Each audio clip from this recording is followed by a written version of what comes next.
Nobody saw her. Not the man in the gray overcoat moving fast with his briefcase tucked under his arm, eyes down, jaw set. The way people in this city trained themselves to move through crowds, like the space around them was borrowed and needed to be returned quickly. Not the woman in the yellow raincoat who looked down for half a second and then looked away, the way you look away from a car accident because your brain tells you it's not your business and your feet keep moving before you've even made the decision. Not the delivery driver behind the wheel of the blue van who honked twice, annoyed that the wheelchair was halfway into the lane, and pulled around her without slowing down. Not the group of teenagers in hoodies who stepped around her without breaking their conversation, their sneakers splashing through the puddle inches from her wheels. Not the older woman who said, "God help her," in a voice that was genuine and full of real feeling and then kept walking, because saying it was the most she had room for today. Not one person in that crowd stopped. Not one person really looked. And the woman in the wheelchair had stopped expecting them to somewhere around the second hour of sitting there. She had run out of the energy it takes to hope for something and been refused. Her name was Diane. Diane Carter. She was 31 years old. She had a voice that could make a whole church go quiet. She had a grandmother who raised her with more love than most people receive in a lifetime. She had faith that had carried her through things that would have leveled a lesser person. And right now, on the corner of 47th and King Drive on the south side of Chicago, she had none of that to show for herself. She had a wheelchair, a soaked floral dress, 2 babies pressed against her chest, and a piece of cardboard in her lap with 4 words written in charcoal that the rain was slowly erasing. "Please. My babies are hungry." The twins were 4 months old. Hope and Joy. Those were the names she and Darius had chosen together on a kitchen floor with a notepad and tears of happiness. Hope was asleep now, her tiny face tucked into the hollow of Diane's neck, her breathing shallow and quick the way babies breathe when they haven't had enough. Joy was awake, eyes open, blinking slowly against the rain that was getting into everything.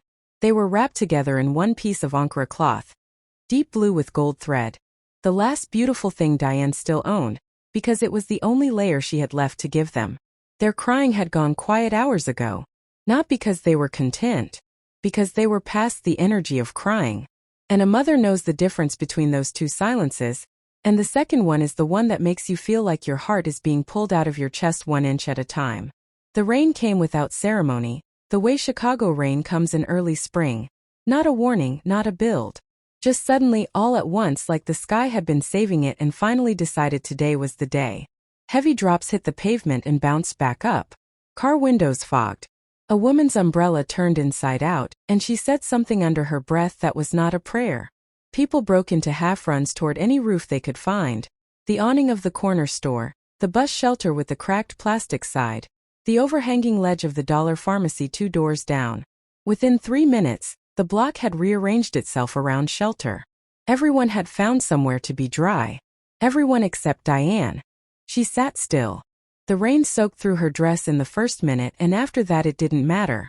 Her hair, natural, full, painstakingly twisted just a week ago with the last of the product Keisha had given her, was pressed flat against her face and neck. Water ran down her forehead and into her eyes, and she blinked it away because her arms were full and she could not wipe her face. The cardboard sign was going soft now, the corners curling, the charcoal words becoming a gray blur. It didn't matter. Nobody had been reading it anyway. She looked out at the street with the particular expression of a person who is past panic and has arrived somewhere quieter and more dangerous. A kind of enforced stillness that looks like calm but is actually the last thing before collapse. She whispered something into the top of Joy's head. You couldn't hear it over the rain. But if you were close enough, you would have heard her say, "Just hold on, my loves. Help is coming. Just hold on." 7 blocks north, moving through traffic in the back seat of a black SUV, a man who had no idea this moment was happening was about to change both their lives without meaning to. And the thing that would bring him to his knees had nothing to do with money, nothing to do with power, and everything to do with a box of old photographs he hadn't been able to bring himself to open for 11 years. But that comes later. But before we go any further, welcome to Loveth Reveals, the channel where every story we tell is a reminder that God is still writing. If you're new here, hit that subscribe button right now so you never miss a story. And wherever you're watching from today, drop it in the comments. We love knowing who's in this community. Now let's get back to Diane.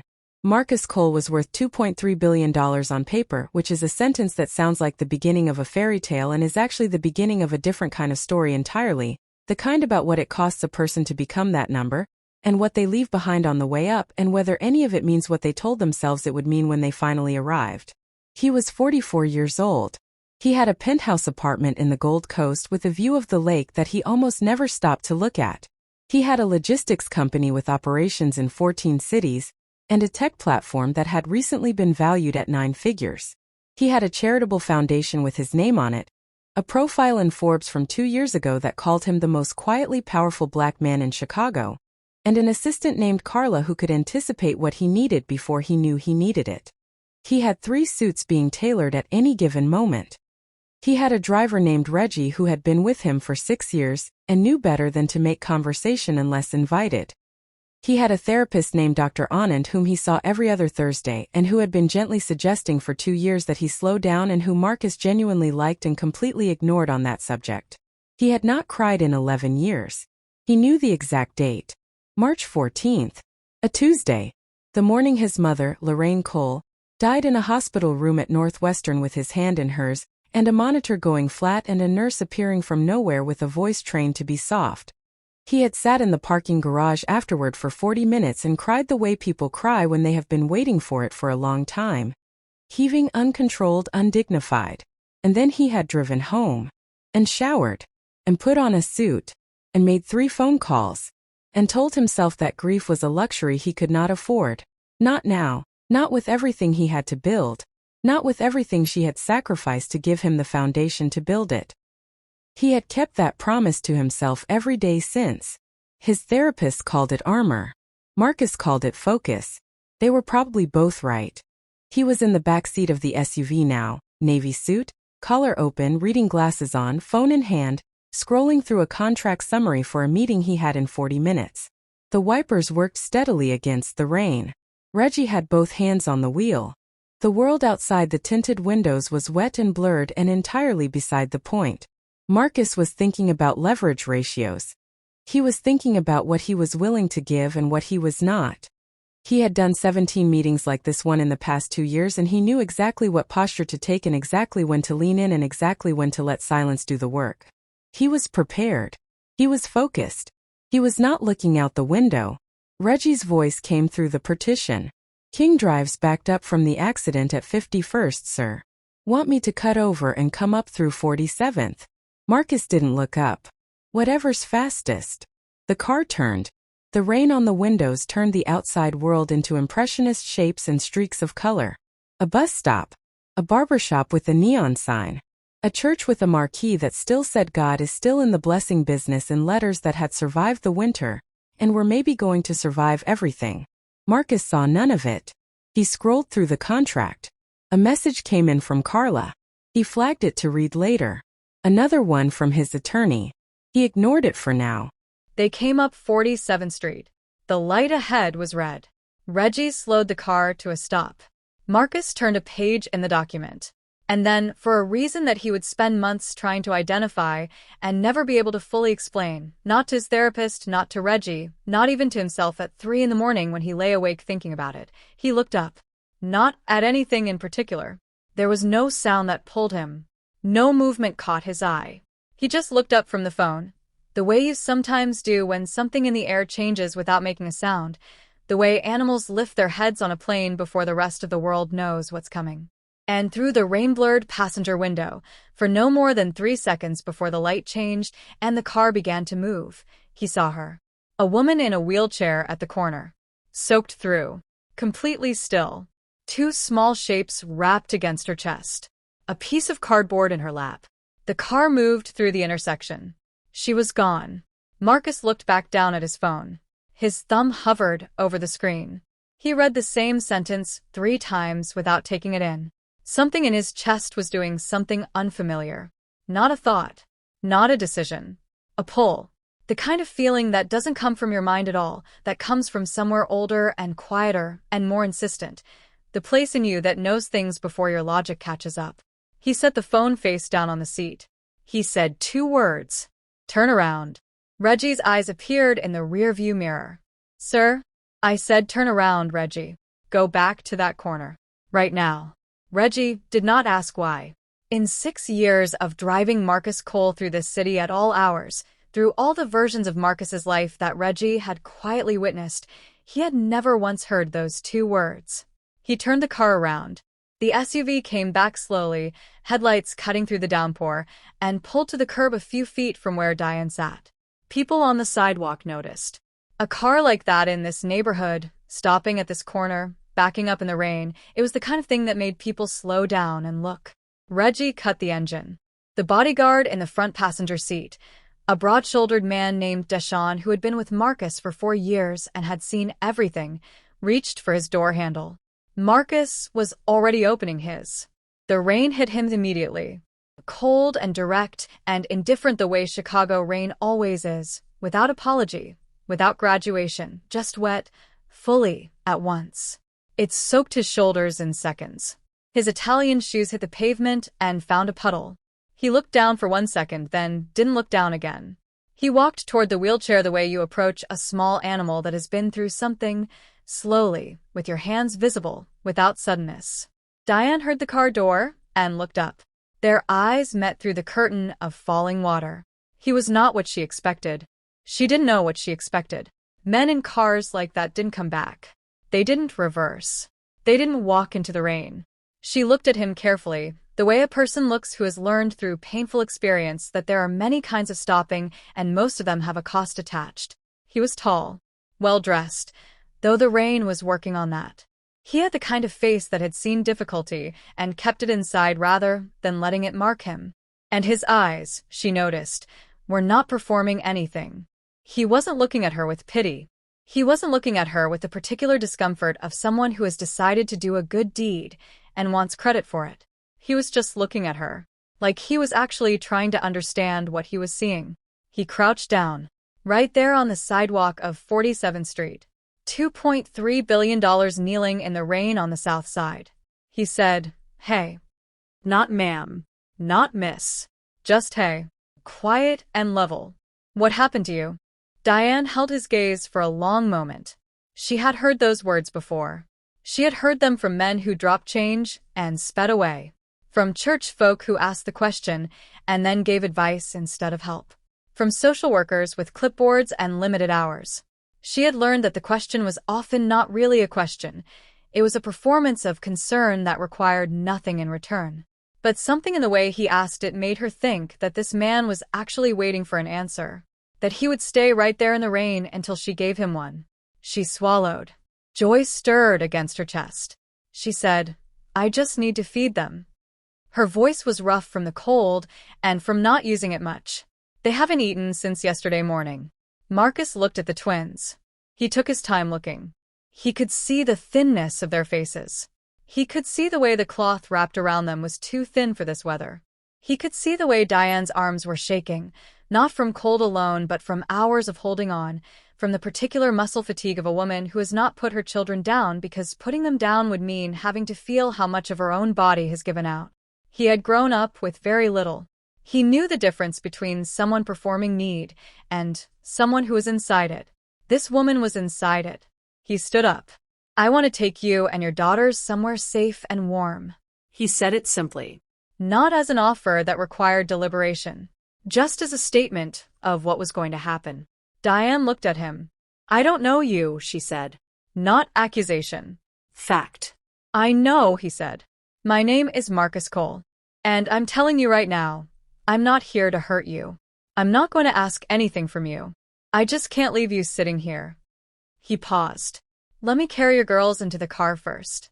Then I'll help you in."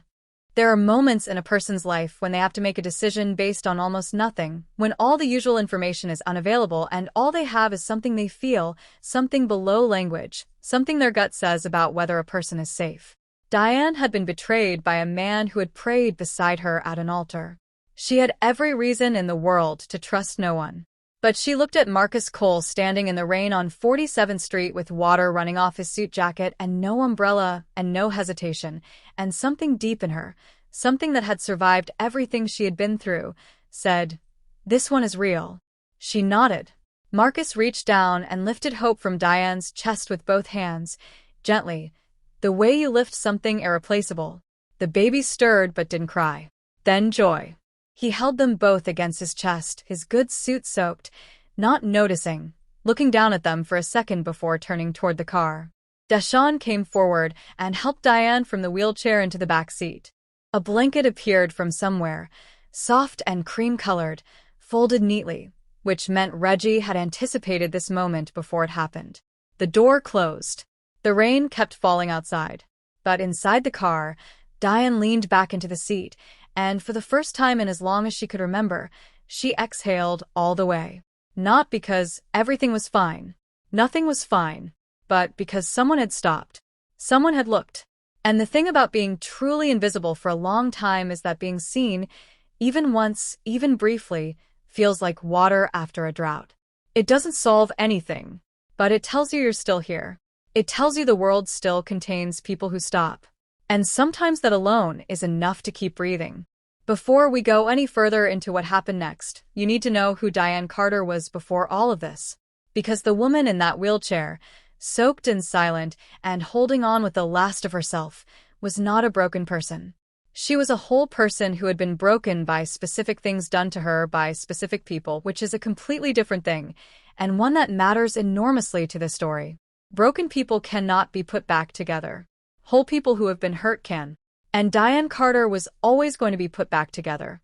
That was never in doubt for those who knew her. The question was only how long it would take, and who would be standing there when it happened. Diane grew up in a 2-bedroom apartment on Cottage Grove on the south side of Chicago with her grandmother, Miss Ruby Carter, a woman who had raised 3 children, buried a husband, survived a fire that took everything she owned in 1987, come back from all of it, and still managed to be the first person at church every Sunday with a smile on her face and something in a foil pan for the fellowship table. Miss Ruby was not wealthy by any measurement that appears on paper. She cleaned office buildings at night for 22 years and then worked the register at a pharmacy for 11 years after that, and she put every dollar she could spare into an envelope on the top shelf of the kitchen cabinet labeled for Diane's future in her careful handwriting. She believed in 3 things with the conviction of a woman who had tested them repeatedly and found them to hold: clean hands, hard work, and praising God loudly and without embarrassment. Diane had inherited all 3, and she had added a 4th. She could sing. Not everyone who can sing has a voice. Diane had a voice. It was the kind of voice that contains something extra, something the technical people call resonance, but which is really just the sound of a person who has lived something real and is putting it into the notes. It was low and warm in the verses, and it rose in the chorus in a way that didn't feel like performance. It felt like release. Like something was being freed each time. She had been singing in choirs since she was 7 years old, and by 26, she was the lead praise and worship vocalist at Greater Harvest Community Church, right there on the south side, and there was not a Sunday morning that passed without at least 3 people in the front rows crying by the end of the second song without knowing exactly why.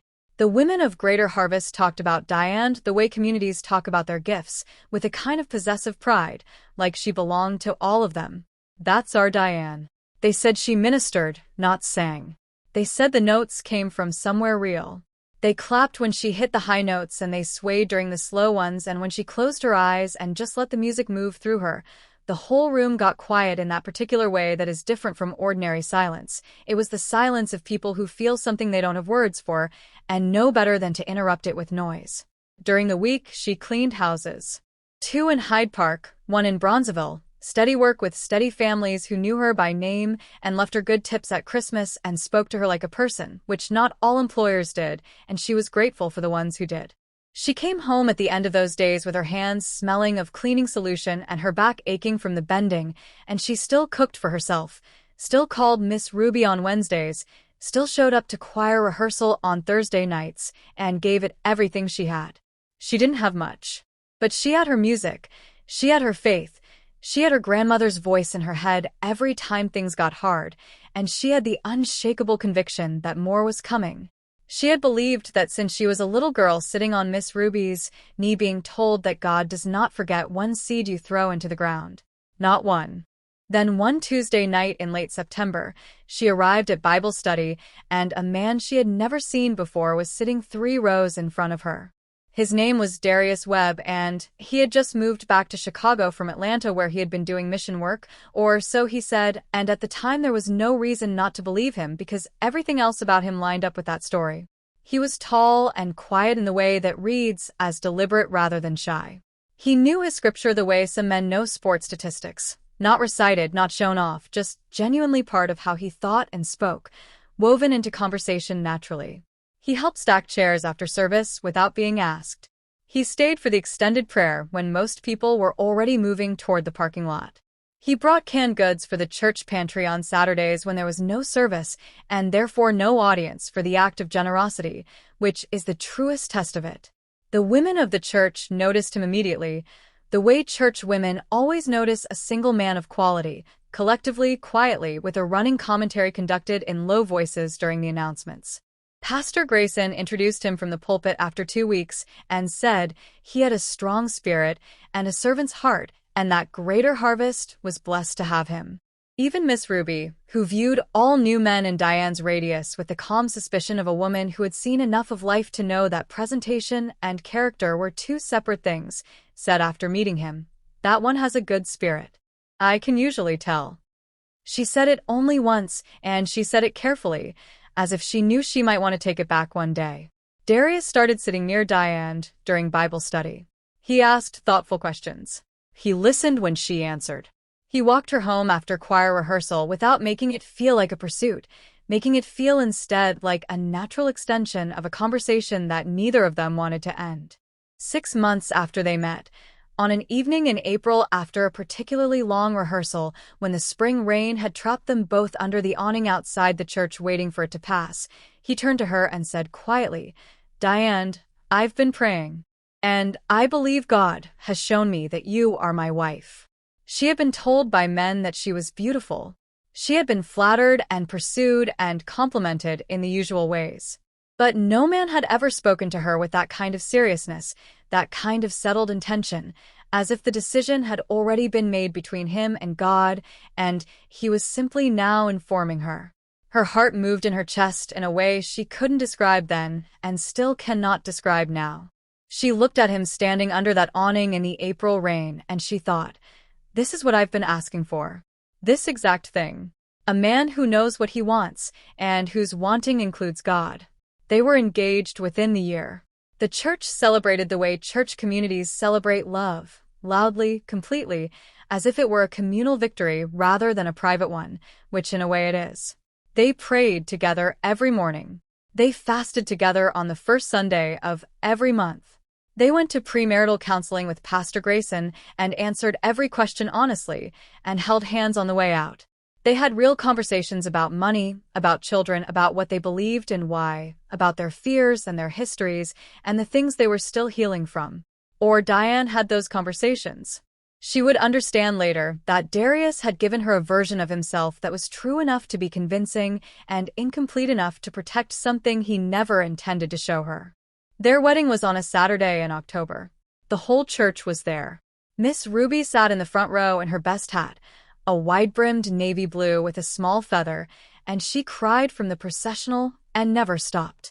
Diane wore a simple white dress with lace at the collar, borrowed from a woman in the choir whose daughter had worn it the year before.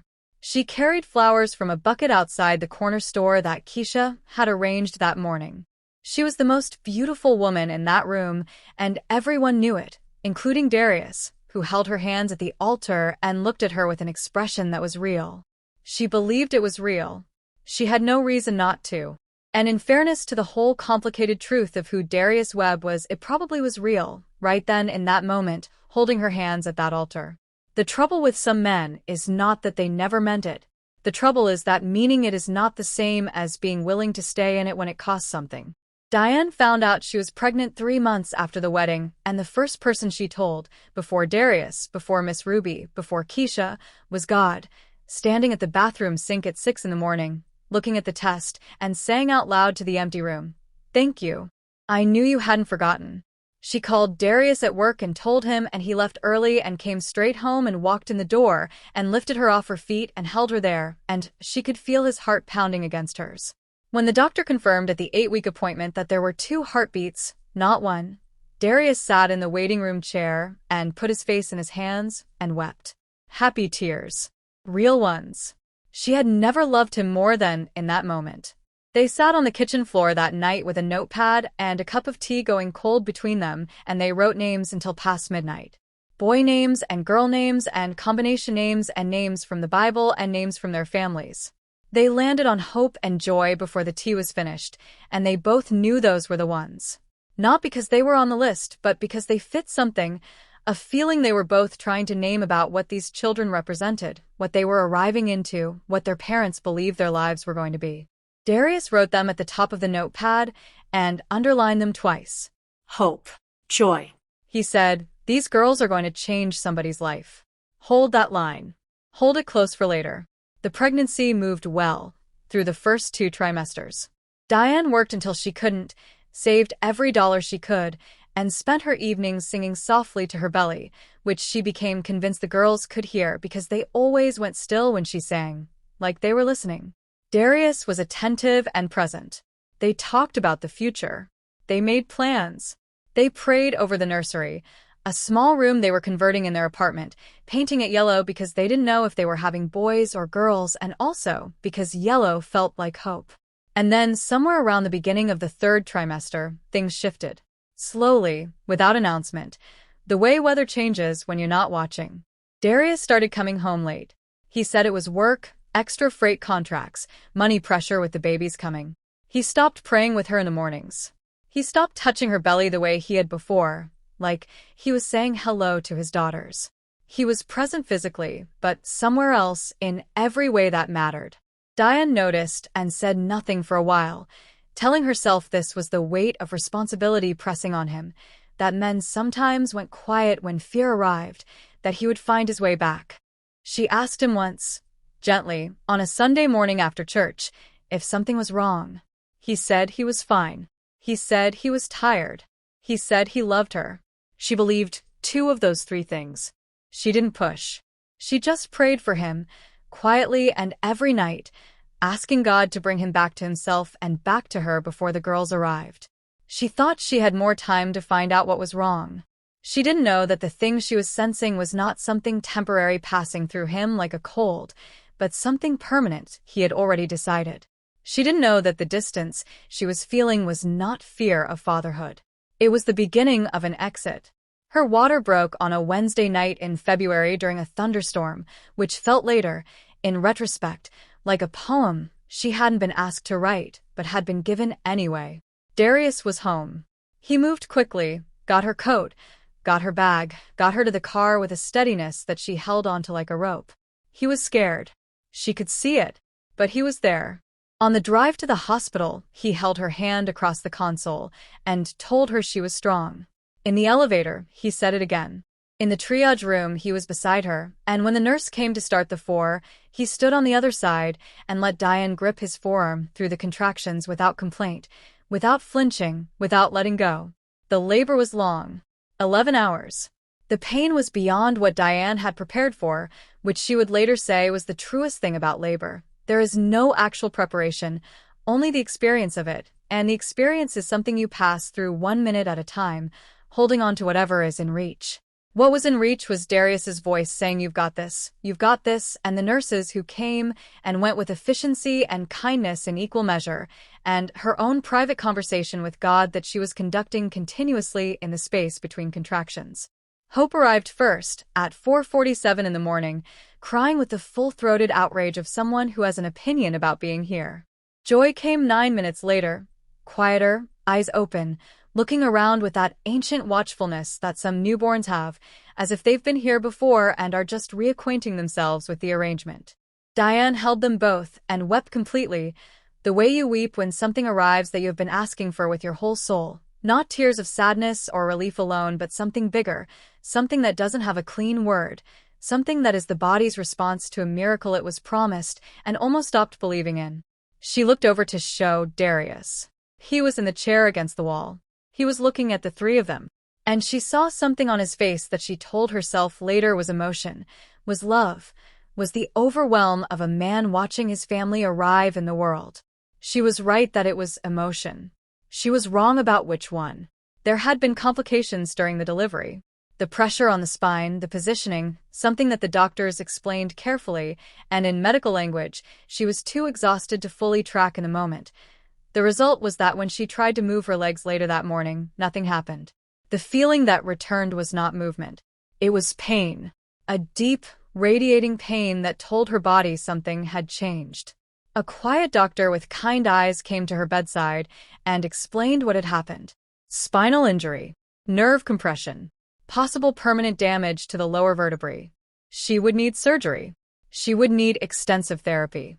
She would not walk out of this hospital the same way she had walked in. Diane lay in that bed and took that information inside herself and did not speak for a long time. Then she asked for Darius. A nurse said he had stepped out a little while ago.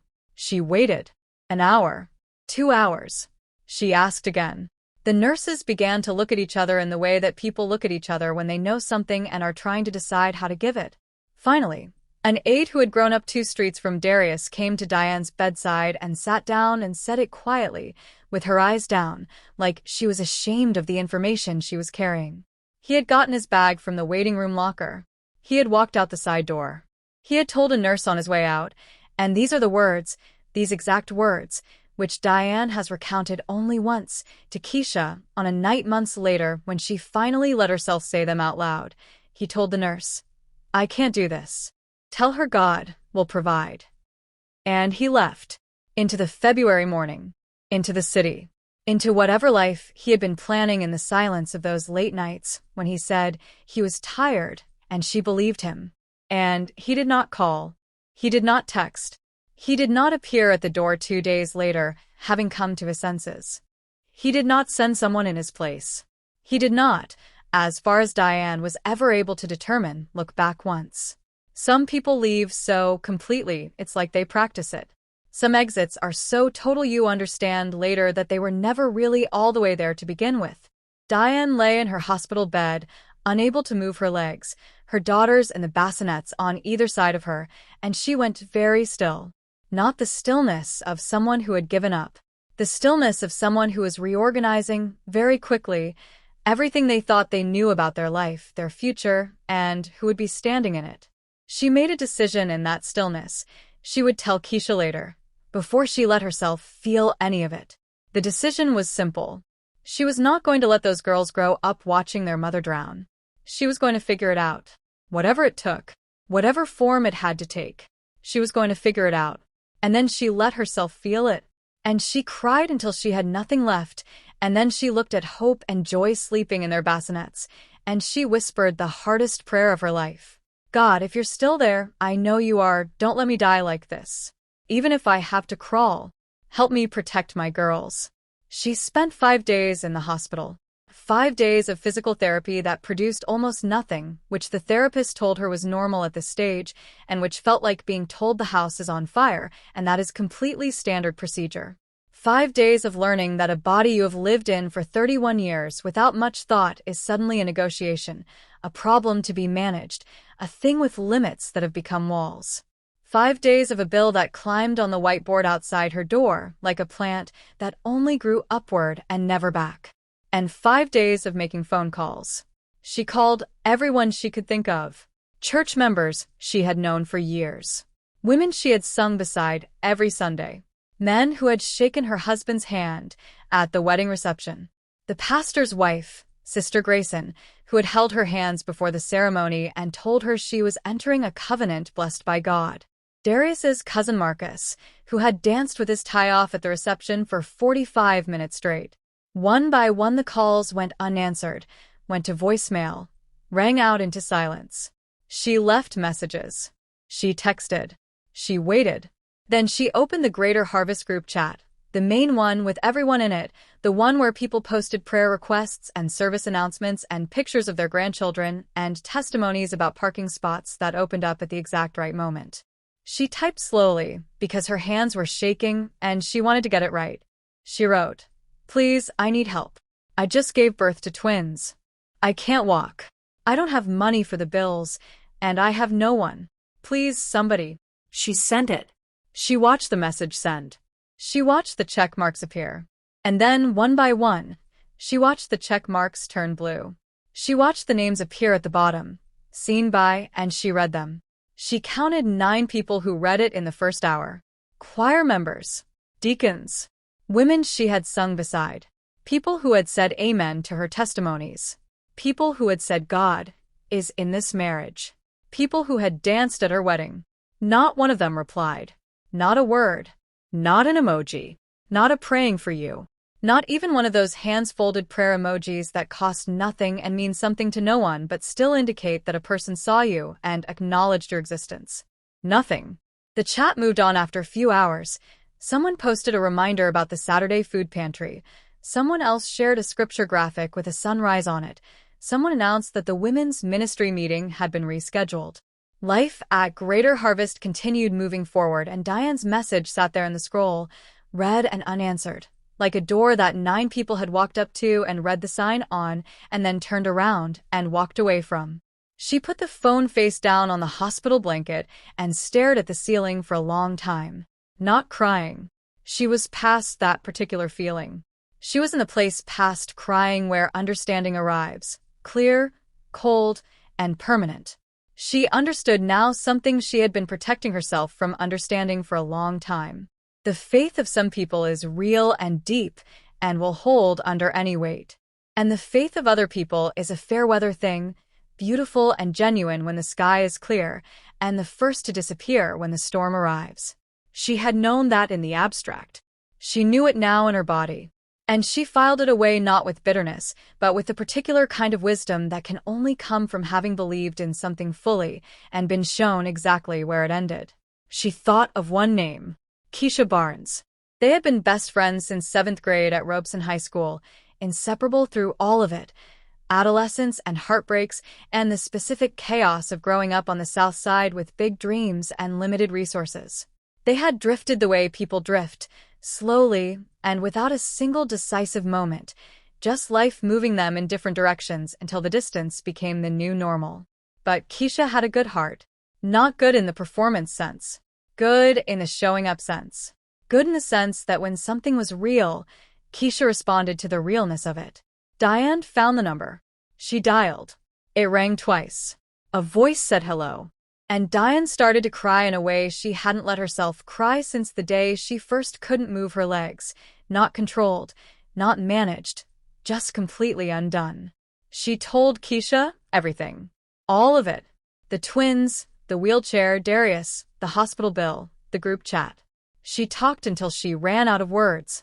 Keisha did not say anything until Diane was completely finished. Then she said, "I'm coming right now. Don't you cry another tear. I'm on my way." Keisha Barnes lived in a 1-room apartment in Woodlawn, 2nd floor of a 3-flat on a block that had seen better decades but was still standing, which Keisha always said was the most important thing about a block, that it was still standing. The apartment was small enough that you could see almost all of it from the front door. A kitchen alcove on the left with a hot plate and a microwave and a real stove that worked on 4 out of 5 burners. A bathroom barely big enough to turn around in.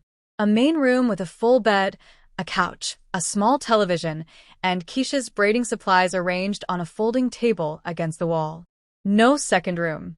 No baby cot. No space for a wheelchair to maneuver without negotiation.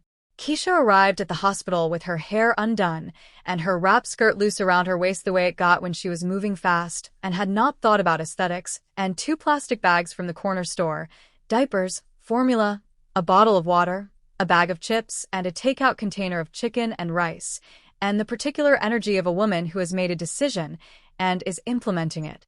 She paid a portion of the hospital bill at the front desk, arguing pleasantly but persistently with the billing clerk about what was and wasn't required before discharge. She helped pack Diane's few belongings.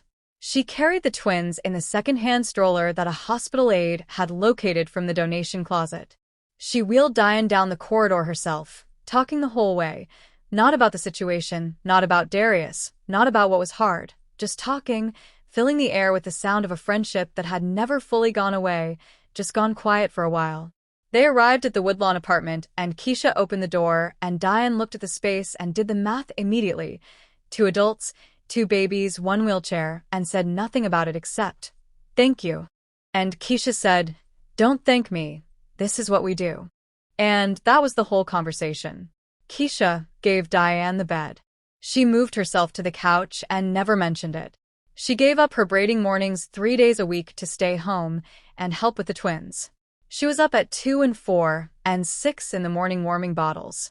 She learned to maneuver around the wheelchair in 8 square feet of kitchen space without bumping it. She shared every meal and made sure Diane's portion was always slightly larger than her own. She did all of this without complaint, without scorekeeping, without the subtle weight of obligation that some forms of help carry with them. She did it because Diane was her person and Diane's daughters were her girls, and that was simply the end of the analysis. But Keisha was drowning. Diane could see it, the way you can always see the truth in someone you know well, even when they're doing their best to hide it. The rent was behind. The braiding clients she'd canceled were finding other people. The money for formula and diapers was coming from somewhere Keisha never named. She was eating less. She was sleeping less. She was carrying a weight that was meant for a village and doing it with one pair of hands, and those hands were trembling by week 5 even though her voice was still steady. The morning had ended. Keisha had gone out early and come back around noon and stood outside the door for a long time before coming in. Diane saw it in her face before she sat down. The careful way she set her bag down. The way she looked at the twins in their makeshift bed of blankets on the floor before looking at Diane. She sat on the edge of the couch and was quiet. Then she said it, quietly, with her eyes full and her voice breaking at the edges. I can't do this anymore, Diane. I've tried with everything I have, but I'm sinking. I'm behind on rent. I've lost clients. You and the girls, you need more than I can give. You need real help. And I'm just one person. Diane did not feel anger. This is the part that matters. She did not feel abandoned or betrayed or added to the list of people who had let her down. She looked at Keisha, this woman who had left work in the middle of the day without a second thought and shown up at a hospital with diapers and chicken and rice, who had slept on a couch for 5 weeks, who had gone without food so that Diane's daughters could eat, and she felt only gratitude and grief at the same time, which is the feeling of loving someone and understanding their limits and deciding that those limits do not change what they gave you. She said, "You kept us alive, Keisha. You hear me? You kept us alive. I understand." The next morning, Diane dressed the twins. She put on her least wet dress. She strapped hope and joy to her chest. She put the ragged handbag on the back of the wheelchair. She rolled herself out of Keisha's building into the cold morning, and she made a decision on that sidewalk that she has spoken about many times since, always with the same deliberateness, always making sure the words are exactly right. She decided that what was happening to her was not the end of her story. It was the worst chapter. And worst chapters end. They always end. You just have to stay in it long enough for the page to turn. She found the corner of 47th and King Drive. She sat down. She made her sign. She waited. The day passed. The clouds came. The rain came. And then a black SUV appeared, moving through traffic, and something made the man in the back seat look up. The drive to Marcus's estate took 25 minutes. Diane sat in the back seat wrapped in the cream blanket, the twins finally warm against her, and watched the city move past outside the window. She watched the south side give way to the near north side, watched the neighborhoods change their grammar the way Chicago neighborhoods do, the language of the streets shifting from survival to ease, the buildings becoming taller and more deliberate, the streets wider and quieter. She had cleaned houses in neighborhoods like this for years. She knew what was behind the doors of the buildings they passed. She had polished the marble foyers and wiped the fingerprints from the windows and made the beds with the good sheets and left everything perfect and quiet before the families came home. She had done all of that work with care and without resentment because that was who she was. But she had never once imagined being on the other side of a door like the one they were approaching now. The estate was behind stone walls, high and clean, with iron gates that opened without sound as the SUV approached. The property inside was manicured even in the rain, lawns that were still green in March, trees planted with intention, a stone path lit with low lights along both sides. The main house was white stone, not ostentatious but unmistakably significant, the kind of building that says money without shouting it, the way old confidence doesn't need to raise its voice. Staff came out with umbrellas before the car door opened. A woman in a white uniform helped Diane from the car into the house with practiced, unhurried efficiency, the kind that comes from being trained to make care look effortless. The guest suite on the main floor was larger than any room Diane had ever slept in. White curtains, a bed with a headboard and real pillows and sheets that were pressed and clean and smelled of something simple and good. A bathroom through the left door with a walk-in shower with a bench already installed, which she realized later Marcus must have thought of the moment he decided to bring her here. A bassinet being assembled in the corner by a young staff member who smiled at the twins and said they were beautiful. Towels on a heated rail. A tray with water and fruit and a covered plate of food on the side table. Diane sat in the center of this room in her wheelchair and looked at all of it for a long time without speaking. Then she looked down at Joy, who was awake in her arms, looking up at the white ceiling with her ancient, watchful eyes. Diane whispered to her, just to her, in a voice too low for anyone else to hear. Grandma Ruby said God doesn't forget. I believe her now. Dr. Patricia Okafor arrived within the hour. She was a small, precise woman with reading glasses pushed up on her forehead and the particular calm of a doctor who has handled serious things and decided that being alarmed rarely helps anyone. She examined Diane systematically and without rush. She checked everything. She reviewed the hospital discharge notes that Marcus had somehow obtained. She checked the twins one at a time, with hands that were practiced and gentle. When she was finished, she came to find Marcus, who was in the hallway, and she spoke to him plainly. Diane was severely malnourished and clinically dehydrated. Her spine required urgent surgical evaluation. She had been managing serious pain without any medication or support for weeks. The babies were underweight and needed supplemental nutrition but were otherwise stable. With proper care, rest, and a surgical intervention on the spine, the prognosis was genuinely positive. She could recover. As for walking, surgery, and extended physical therapy, hard work, real possibility. Marcus listened to all of it. He said, "What does she need?" Dr. Okafor told him. He said, "Handle it. All of it. Whatever she needs." Then he paused and said, "And make sure she knows she's not under any obligation here. She can stay as long as she needs to. She doesn't owe me anything." That evening, after Dr. Okafor had gone and the twins had been fed and bathed by the staff and were sleeping in the bassinet with their bellies full for the first time in days, and after Diane had eaten a real meal at a real table with real silverware and sat for a moment afterward just feeling what it felt like to be full, just the simple animal fact of not being hungry, Marcus knocked at the doorframe. She told him to come in. He brought tea, 2 cups, and set one on the table beside her. He sat in the chair across the room. He left space between them. He understood, she would think later, the geometry of trust, that it needs room to breathe, that crowding it makes it contract. They were quiet for a while. The rain had gone soft outside. The room was warm. The only sound was the twins breathing in the bassinet, that fast, shallow, reassuring breathing of sleeping infants. Then Diane said the thing she had been carrying since the corner of 47th Street. "Why did you stop?" You don't know me. "Men in cars like yours don't reverse for people like me." "So why?" She said it without accusation. She genuinely wanted to understand. She was a woman who believed in reasons, who believed that things happen for purposes even when those purposes were not immediately visible, and she needed to understand the reason for this one. Marcus looked at his hands for a moment. Then he looked at her. And he told her something he had not told anyone in years. Not his attorney, not his board, not even Dr. Anand, who had been gently probing at it every other Thursday for 2 years. He told her about the car. He was 9 years old. His mother's name was Lorraine. A man Lorraine had trusted had disappeared and left them with nothing, which is a pattern, Diane would notice, that seemed to repeat itself in ways that history doesn't bother to call coincidence. Lorraine and Marcus had lived in her 2003 Honda Civic for 4 months in the winter, parked in different spots, moving every few days to avoid trouble. Lorraine worked days at a diner and Marcus stayed in the car during his school hours, and afterward they sat together in the back seat and she told him every single evening that someone was going to stop for them. That God had not forgotten them. That this was not the end. Someone did stop. A woman named Mrs. Eleanor Jones, on a February morning, who had been walking past the car for 3 days before she finally knocked on the window. She brought food. She helped Lorraine find a shelter bed and then a transitional apartment. She checked on them for months afterward. She asked for nothing.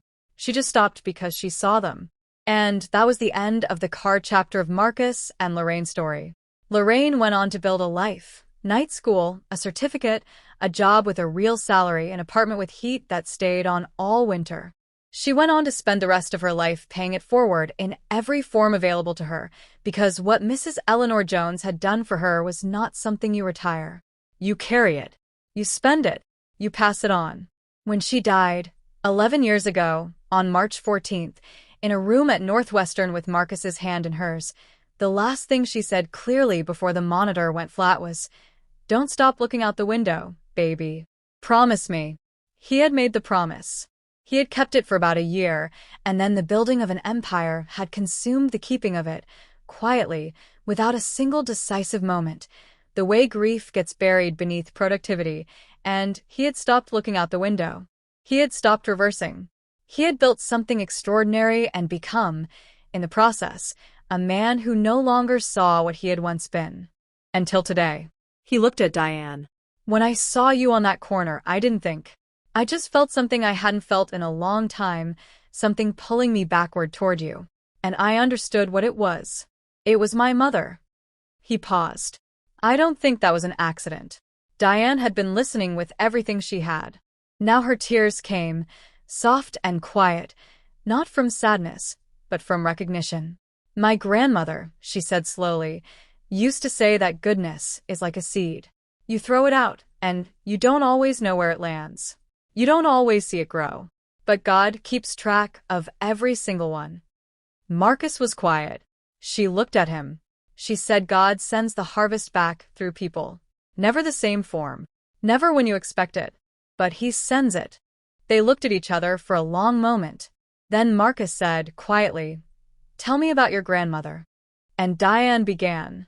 6 weeks after Diane arrived, Marcus finally did the thing he had been putting off since the week his mother died. He had told himself every year that he would get to it.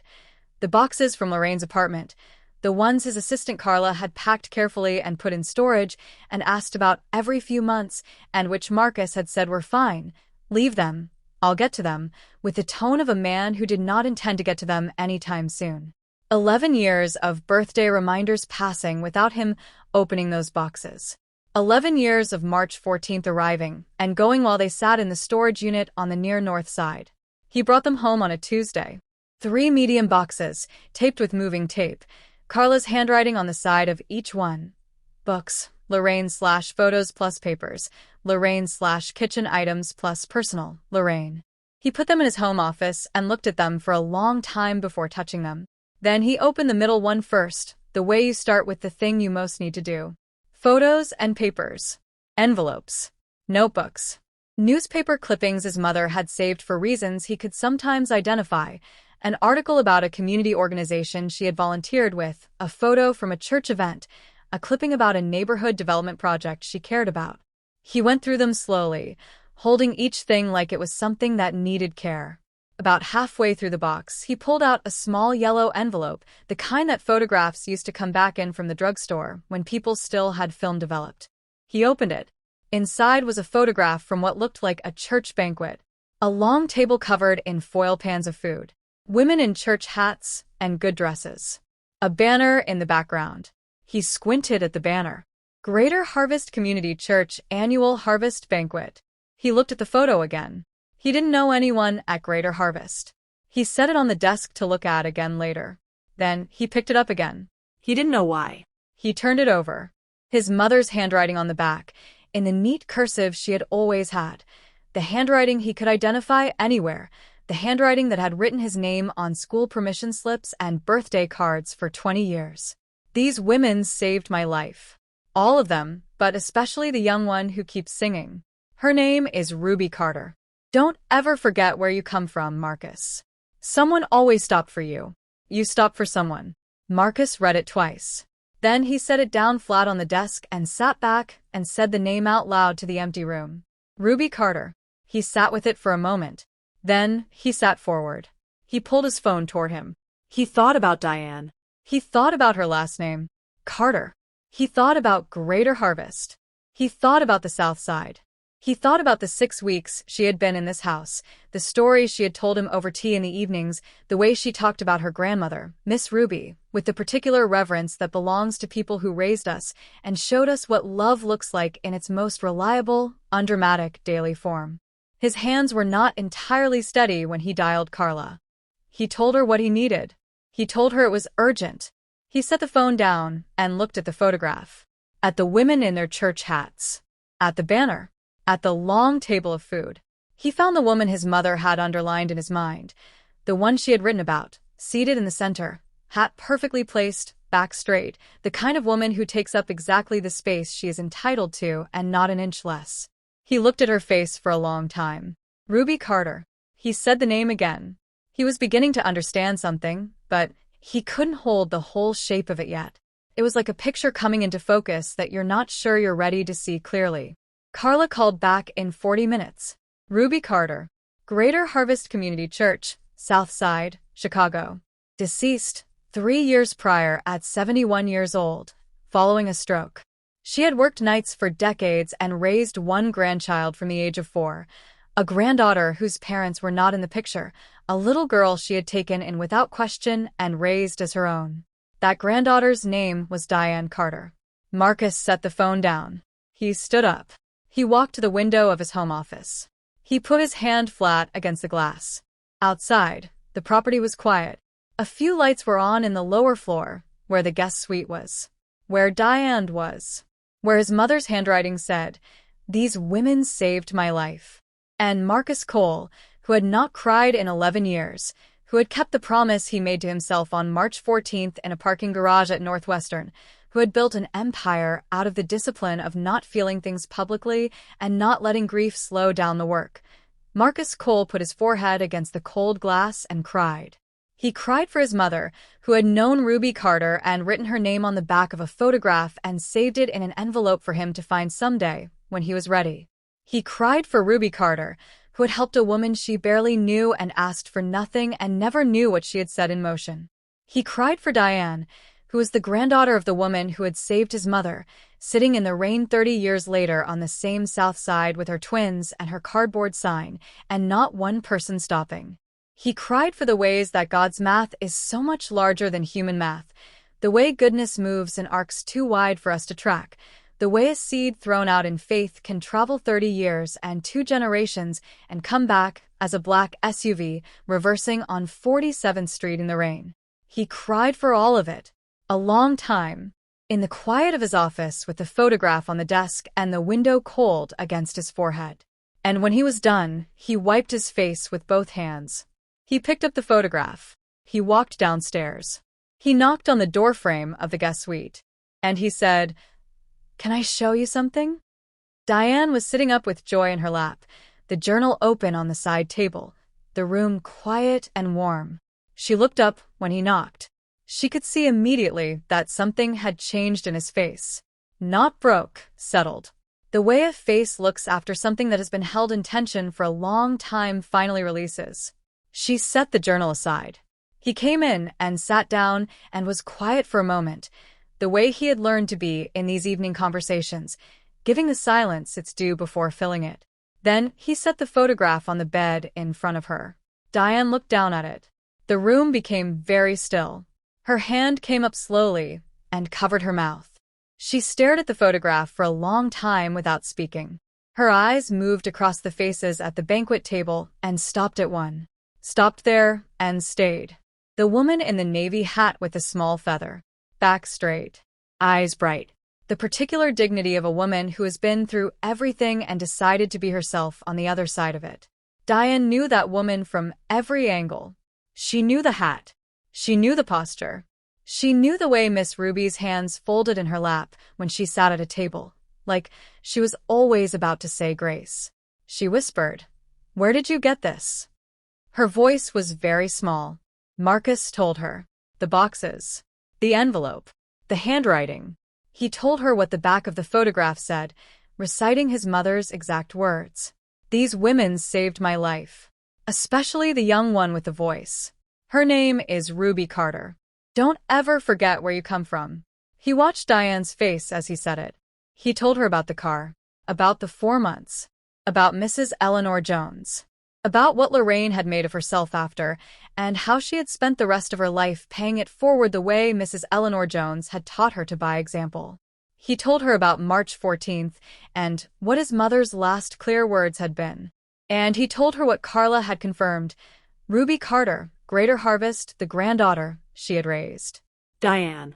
He told all of it, and when he was done the room was completely quiet.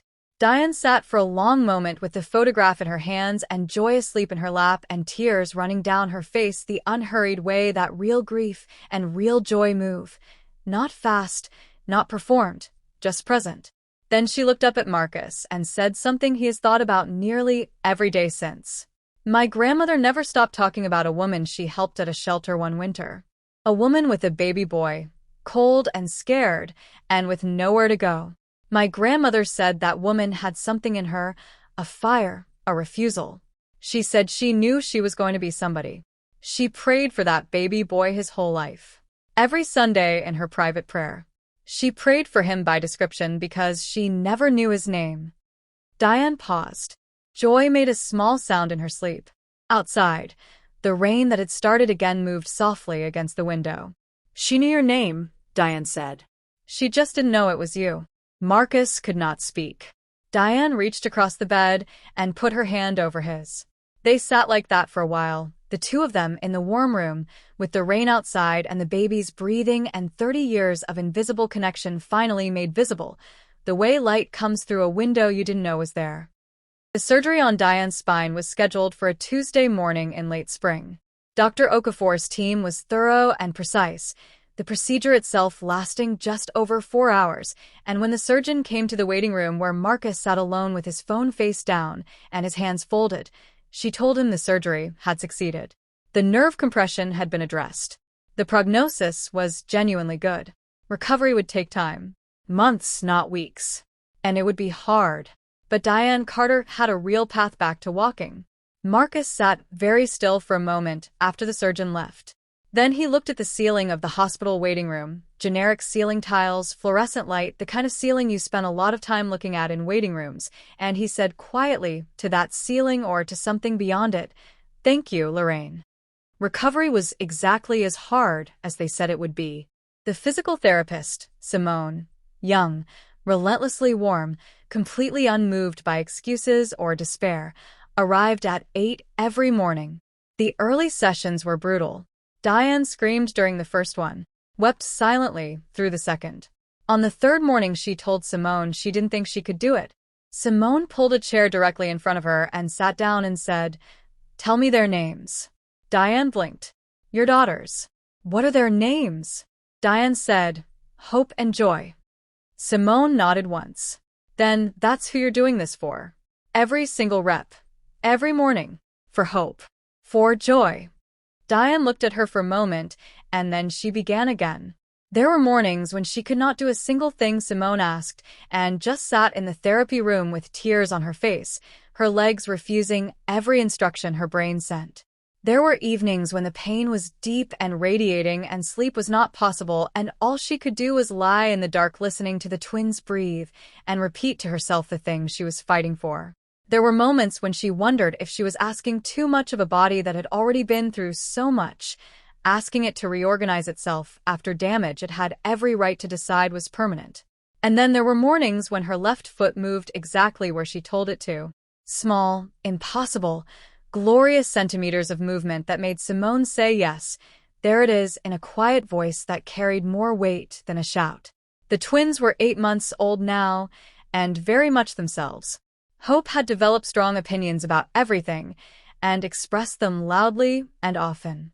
Joy remained the watchful one, the observer, sitting in her bouncer with her big eyes tracking the room the way she had been doing since the moment she arrived in the world, like she was taking notes. Diane spent her rest periods with them, telling them things.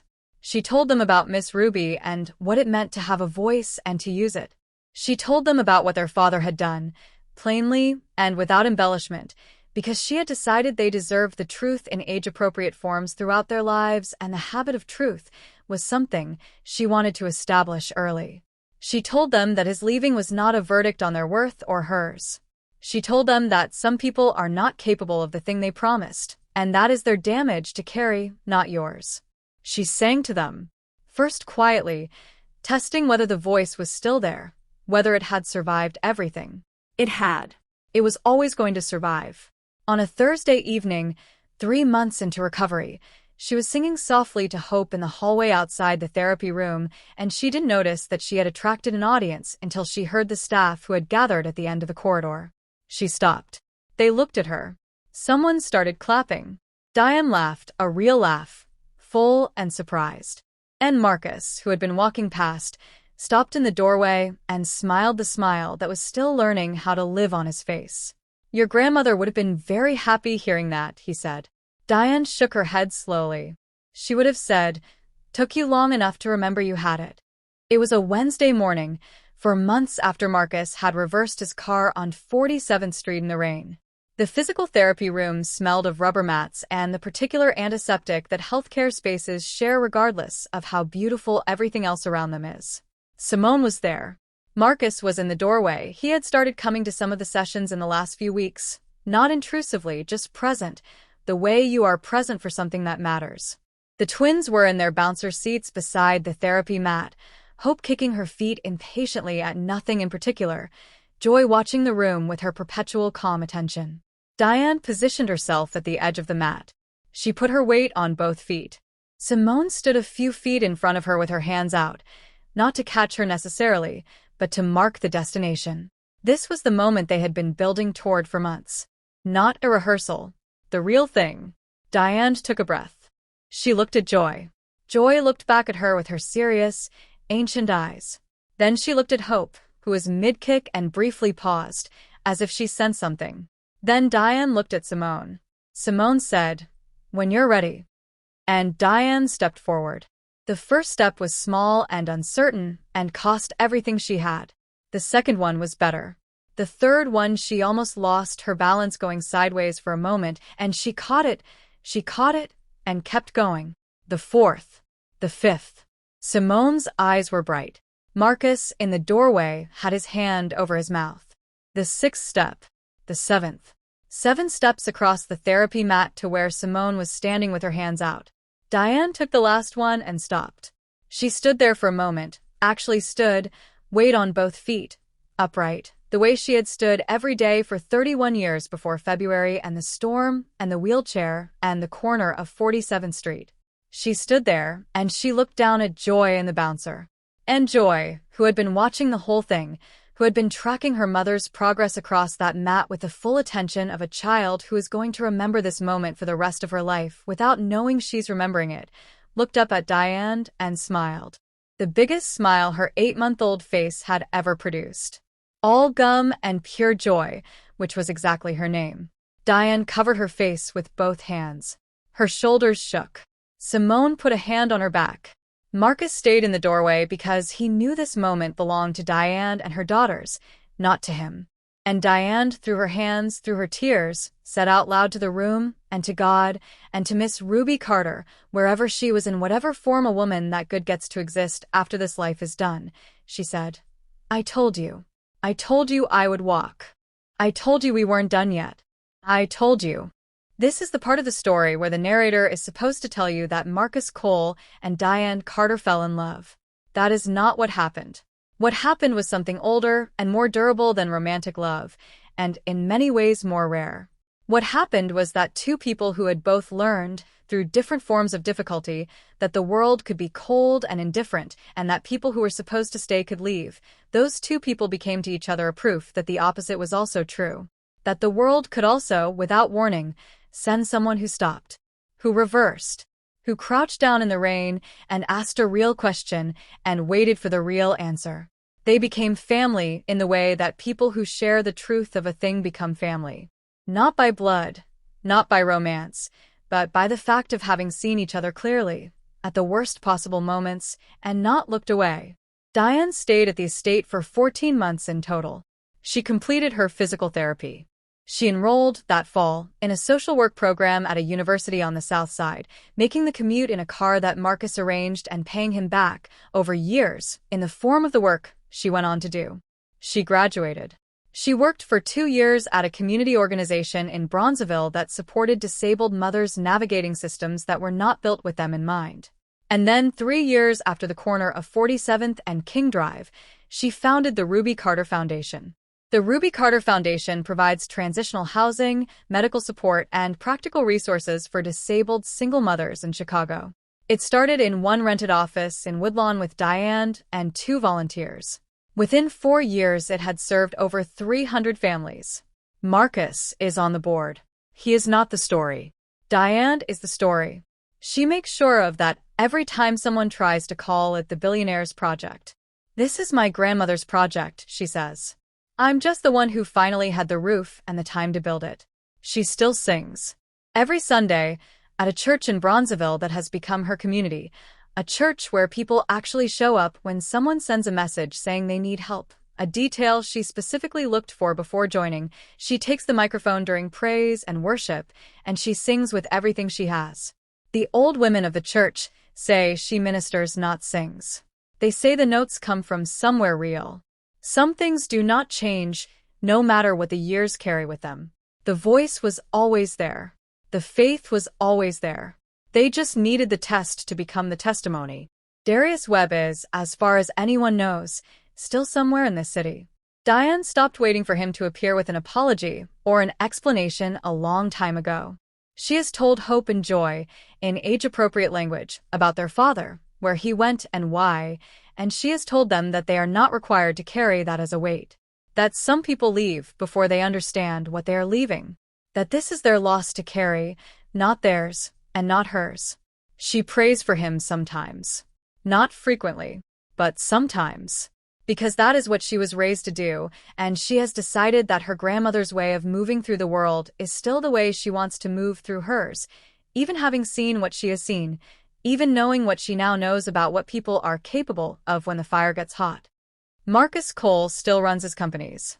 He still does 17 meetings like that one in River North, still sits across from men in expensive suits and does the arithmetic of leverage and timing, and he is very good at it, and it provides for a great many people who work for his organizations, which is not nothing, which is in fact quite a lot, which he reminds himself of on the days when he wonders whether the work is worth the cost of it.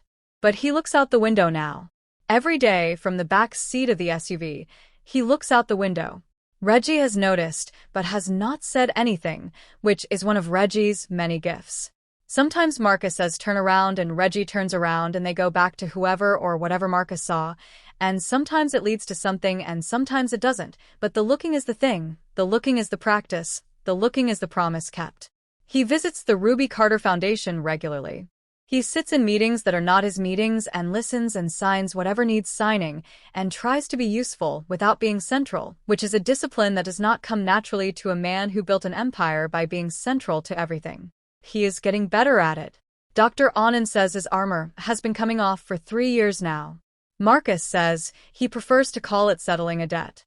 They're probably both right.